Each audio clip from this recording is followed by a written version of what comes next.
नमस्कार दोस्तों, कैसे हैं आप लोग। आज के इस वीडियो में हम लोग बात करेंगे AWS ग्लू डेटा ब्रू के बारे में। AWS ग्लू डेटा ब्रू एक नो कोड लो कोड सर्विस है जिसको हम लोग प्राइमरीली यूज करते हैं डेटा क्वालिटी के लिए। जब हम लोग डेटा लेक की बात करते हैं और उस समय काफ़ी सारे ऐसे डेटा हैं जो डिफरेंट डेटा सोर्सेज से आते हैं, उस समय ये बहुत इंपॉर्टेंट हो जाता है कि डेटा क्वालिटी जो है ये मेरा काफ़ी रोबस्ट हो और बहुत कॉम्प्लेक्स ना हो। इसी के लिए ये मल्टी पार्ट सीरीज होने वाला है जहां मैं थ्योरी भी बताऊंगा और फिर मैं हैंड्स ऑन लैब करके data quality, data aggregation, advance simulation, इन सब के बारे में बात करूंगा। इस वीडियो में लास्ट तक बने रहें और अगर ये वीडियो पसंद आता है तो इसे लाइक एंड सब्सक्राइब जरूर करें। इस डायग्राम में आप देख सकते हैं कि डेटा ब्रू जो है, जो कि यहाँ सेंट्रल में पोजीशनड है, ये काफी सारे अलग अलग डेटा सोर्सेस के साथ कनेक्ट कर सकता है। आपका डेटा अगर डेटा लेक में है तो ये वहां से भी डेटा ले सकता है। अगर आपका डेटा मान लीजिए कि लोकल फाइल सिस्टम में है, आपका डेटा अगर S3 किसी बकेट में है, अगर ग्लू डेटा कैटलॉग में है, अगर रेडशिफ्ट जो AWS का डेटा वेयरहाउस सर्विस है या JDBC, इसमें से जो ग्लू डेटा कैटलॉग है इसके बारे में मेरा एक अलग से वीडियो है। अगर आपको इसके बारे में जानना है तो ऊपर दिए गए लिंक पे आप जाकर देखें, वहां पर मैंने पूरा बताया है कि ग्लू डेटा कैटलॉग क्या होता है। इस वीडियो के लिए मैं आपको बता दूं कि ग्लू डेटा कैटलॉग जो है ये मेटा इंफॉर्मेशन रिपॉजिटरी होता है। जब आपका डेटा लेक में होता है तो उसका आप एक मेटा डेटा रिपॉजिटरी क्रिएट करते हो सो दैट कि आपको उसका स्कीमा पता रहता है और वो किस लोकेशन में है और किस तरह से स्टोर्ड है, किस फॉर्मेट में स्टोर्ड है, वो सारा आपको इंफॉर्मेशन देता है। तो ग्लू डेटा ब्रू जो है वो डेटा कैटलॉग से भी डेटा को, उसके थ्रू भी डेटा को फेच कर सकता है। JDBC जो है ये है कि अगर आपका कोई डेटाबेस है जो कि आपके डेटा सेंटर में रन कर रहा है या किसी और क्लाउड में रन कर रहा है और उस डेटा का भी आपको डेटा क्वालिटी को चेक करना है, ठीक करना है, सुधारना है, तो वो भी आप कर सकते हैं यूजिंग JDBC कनेक्टिविटी। देखेंगे ग्लू डेटा ब्रू के 4 मेन एरियाज हैं, 4 मेन फंक्शन है। पहला ये कि ये डेटा आप इसके साथ डेटा सेलेक्ट करो कि आपका डेटा सोर्स कहां पर है, कैसे है। उसके बाद आपको रेसिपी बिल्ड करना है। रेसिपी क्या है? ये एक कलेक्शन ऑफ रूल सेट है। अब रूल सेट क्या है? ये एक collection of data quality rules है। जैसे फॉर एग्जाम्पल नल को चेक करना। अगर आपका कोई एक क्रिटिकल कॉलम है जिसमें नल नहीं होना चाहिए तो आप एक रूल बना सकते हैं टू गो एंड चेक कि मेरा ऐसा कोई रो है क्या जिसमें कि वो specific column, for example sales का कॉलम जो है वहां पे नल वैल्यू है। थर्ड जो है वो है एग्रीगेशन। आप अलग अलग आपके जो डेटा सेट्स हैं जो आप बनाकर रखे हो थ्रू डिफरेंट डेटा सोर्सेस, उसको आप ज्वाइन करते हो, उसको आप एग्रीगेट करते हो। नेक्स्ट हम लोग बात करेंगे डेटा को ज्वाइन करने का। 2 डेटा सेट लेते हैं, एक है कस्टमर और एक है सेल्स। कस्टमर का जो डेटा सेट है इसमें सारे कस्टमर के इंफॉर्मेशन है। सेल्स में क्या है? सेल्स में जो है प्रोडक्ट है, प्रोडक्ट आईडी के बारे में है, कस्टमर के बारे में है, कस्टमर आईडी वगैरह वो सब चीज़ है। कितना सेल्स वैल्यू हुआ, सेल्स वैल्यू क्या था, कितना अमाउंट का था, क्या था, किस डेट को हुआ था, ये सारा इंफॉर्मेशन है। मेरा जो यूज केस है वो यूज केस ऐसा है कि मुझे सेल्स निकालना है कि कितना सेल्स हुआ बाय कस्टमर और सेल्स बाय जिप कोड और पिन कोड। अब ये जो निकालना है तो ये अब देखो कि यहाँ पर कहीं पर भी पिन कोड या जिप कोड नहीं है सेल्स के अंदर में, लेकिन यहाँ पर मेरे पास कस्टमर आईडी है। तो ये कस्टमर आईडी को मैं यहाँ ज्वाइन करूंगा, इनर ज्वाइन करूंगा कस्टमर डेटा सेट के साथ, और फिर मैं उसमें जो उसका जो एड्रेस फील्ड है वो एड्रेस फील्ड को एक्सट्रैक्ट करेंगे और उसमें से फिर हम लोग जिप कोड, पिन कोड निकालेंगे और उसमें फिर हम लोग ग्रुप बाय करेंगे।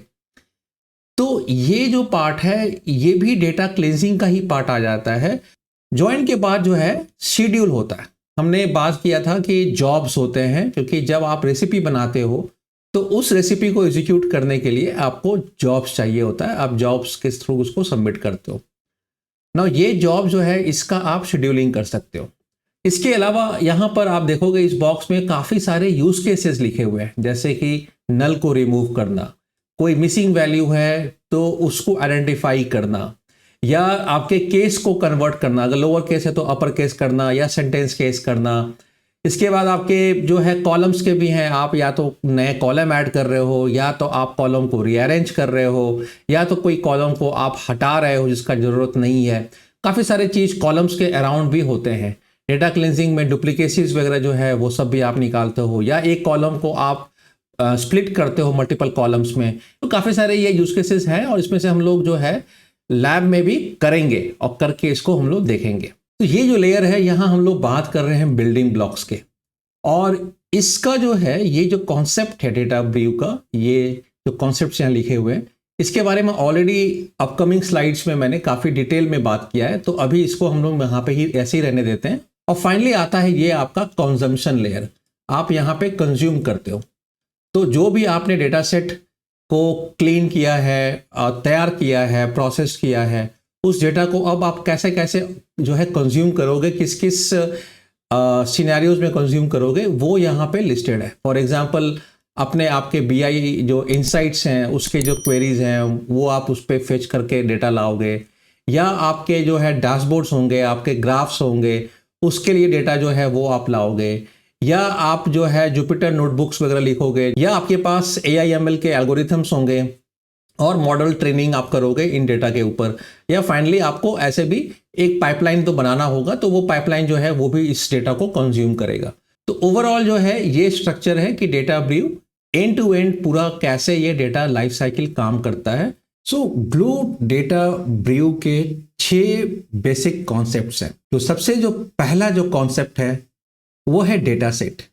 अब डेटा सेट क्या होता है? आपका जो डेटा सोर्स है, जो डेटा है, उसके जो ये कॉलम्स हैं, उस कॉलम्स के जो आप रिकॉर्ड्स क्रिएट करते हो, जो रोज क्रिएट करते हो, ये आपका डेटा सेट होता है। और डेटा सेट जब आप कॉन्फ़िगर करते हो तो आप पॉइंट करते हो एक स्पेसिफिक सोर्स लोकेशन को, जैसे हमारे लैब में हम लोग पॉइंट करेंगे S3 लोकेशन को। सेकंड होता है प्रोजेक्ट।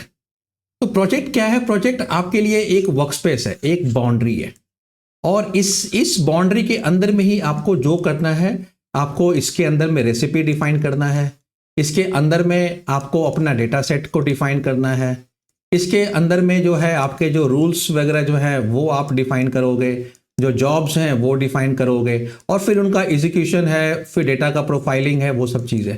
तो ये आपको एक पूरा आइसोलेशन देता है, एक बाउंड्री देता है। फिर आता है रेसिपी, जिसके अंदर आपके बहुत सारे रूल सेट्स होते हैं। तो रूल सेट एक लॉजिकल एंटिटी है, बट इसके अंदर में जो फिजिकल एंटिटी है वो क्या है? वो आपके रूल्स है। किसी भी डेटा सेट में टिपिकल आपके मोर देन 1 रूल्स होते हैं डेटा क्वालिटी के, जो आप चाहते हो वैलिडेट करना। जॉब आई थिंक मैंने ऑलरेडी एक्सप्लेन कर दिया है कि जब आपके पास रूल्स हैं उसको एग्जीक्यूट करने के लिए जॉब चाहिए होता है। नाउ डेटा लीनेज जो है ना, ये जो है ना डेटा का जो लाइफ साइकिल है उसके बारे में बताता है। ये जो है ये आपका सोर्स डेटा है। ये सोर्स डेटा यहाँ से शुरू होता है, इसके ऊपर आप अपना डेटा क्वालिटी का रूल लगाते हो, राइट। ये बहुत सारे रूल्स हैं, तो आप इसलिए इसमें यहाँ पे अपने रेसिपी लगाया, कोई जॉब चला के, ETL जॉब चला के डेटा को क्लीन कर देते हो। तो अब इसका डेटा का जो स्टेट है वो स्टेट चेंज हो गया।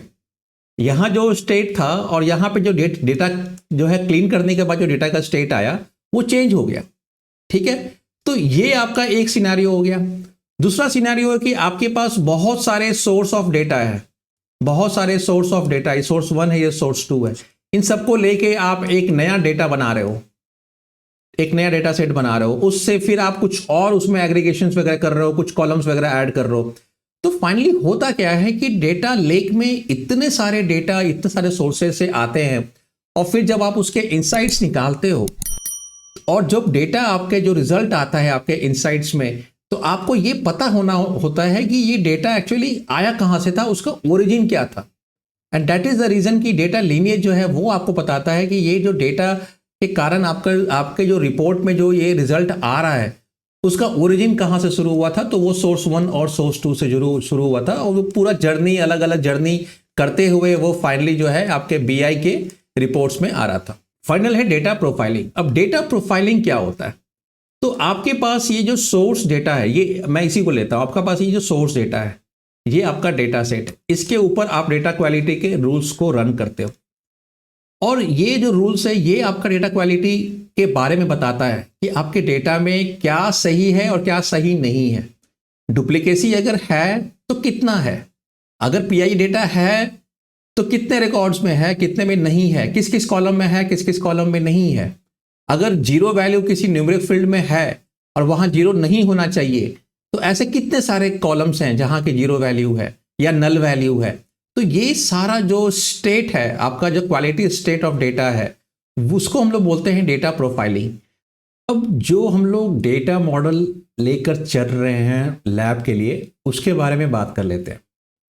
हमारे पास 3 बेसिक डेटा मॉडल है। पहला है प्रोडक्ट। आप देखेंगे इसमें एक प्रोडक्ट आईडी है, कौन सा एसक्यू नंबर है वो है, उसका नेम, डिस्क्रिप्शन, किस ब्रांड को बिलोंग करता है, क्या प्राइस है, किस कैटेगरी में फॉल करता है। उसके बाद लेते हैं कस्टमर। इसमें कस्टमर के बारे में, कस्टमर आईडी क्या है, उसके प्रीफिक्स क्या है, first name, middle name, last name, suffix क्या है, जेंडर क्या है, डेट ऑफ बर्थ क्या है, एड्रेस क्या है। और ये जो है ये मेरा बताता है कि फॉर ए गिवन डेट, एक स्पेसिफिक डेट के लिए इस कस्टमर ने, गिवन दिस कस्टमर आईडी, इस कस्टमर ने कौन कौन से प्रोडक्ट्स खरीदे हैं। और यहां पर कस्टमर आईडी और प्रोडक्ट आईडी दोनों मेनी टू मेनी है। For example suppose customer ID मेरे पास, कस्टमर आईडी ये मेरे पास 1001 है। नाउ ये कस्टमर आईडी जो है, अगर इसने मल्टीपल प्रोडक्ट्स खरीदा है, जैसे मान लीजिए PRD 001, PRD 002 और एक और कस्टमर है 1002, इसने खरीदा है PRD 002, PRD 003। तो अब ये 1001 जो है ये आपका 2 बार 2 रोज होंगे, 2 रिकॉर्ड होंगे। 1001 ने कितना खरीदा है, 2 खरीदा है, PRD 001 और PRD 002। सेम जो है 1002 जो कस्टमर आईडी है, इसने 2 प्रोडक्ट खरीदा है, PRD 001 और PRD 002। तो इस तरह से जो है आपका ये जो सेल्स जो टेबल है वो इस तरह से अलाइंड है। अब ये जो यूज केस है, ये यूज केस का जो पूरा पर्पस है, वो पर्पस यही है कि फॉर ए गिवन लोकेशन, कुछ ऐसे लोकेशन है, कुछ ऐसे जिप कोड है जहां की सेल्स जो है वो डाउन जा रहा है, इट्स गोइंग डाउन। वहां पे कुछ प्रोडक्ट्स हैं, कुछ प्रोडक्ट के ऐसे कैटेगरी हैं जो सेल ही नहीं हो रहे, बहुत कम सेल हो रहे। तो ऑर्गेनाइजेशन जो है वो चाहती है कि आइडेंटिफाई करो, identify the zip code, identify the zip code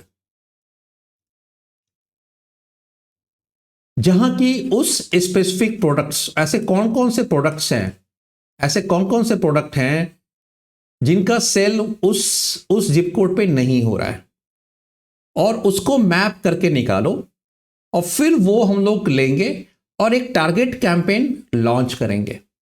अब यहां पर आपको क्या निकालना है, आपको सेल्स निकालना पड़ेगा, sales by zip code, right, sales by zip code and sales by customer. अगर आप देखेंगे तो सेल्स बाय कस्टमर तो बहुत ही आसान है, क्योंकि आपको पता है कि हर कस्टमर आईडी के लिए टोटल कितना सेल हुआ है। लेकिन सेल्स बाय जिप कोड कहीं पर भी फील्ड नहीं है। जिप कोड जो है वो एड्रेस का पार्ट है। तो जब हम लोग ये जो है आगे करेंगे, एडवांस स्टेज में लैब करेंगे, जहां की हम लोग जिप कोड को वहां से निकालेंगे और एक अलग से एक कॉलम बनाएंगे और फिर देखेंगे कि उस कस्टमर आईडी का जिसका कि सेल नहीं हो रहा है वो कौन कौन से कस्टमर हैं और वो किस किस जिप कोड को बिलोंग करते हैं, और वो फिर मैपिंग करके हम लोगों को ये दो जो डेटा है, सेल्स बाय जिप कोड और सेल्स बाय कस्टमर, ये डेटा हम लोगों को मिलेगा। अभी के लिए हम लोग का यही थ्योरी था ग्लू डेटा ब्रू के बारे में, और हम लोग इसके बारे में पूरा जानेंगे, पूरे एडवांस जो इसके यूज केसेस हैं उसके बारे में भी सीखेंगे लैब के थ्रू हैंड्स ऑन करके। फिर से एक रिक्वेस्ट है कि अगर आपको ये वीडियो पसंद आया है तो लाइक एंड सब्सक्राइब जरूर करें। धन्यवाद।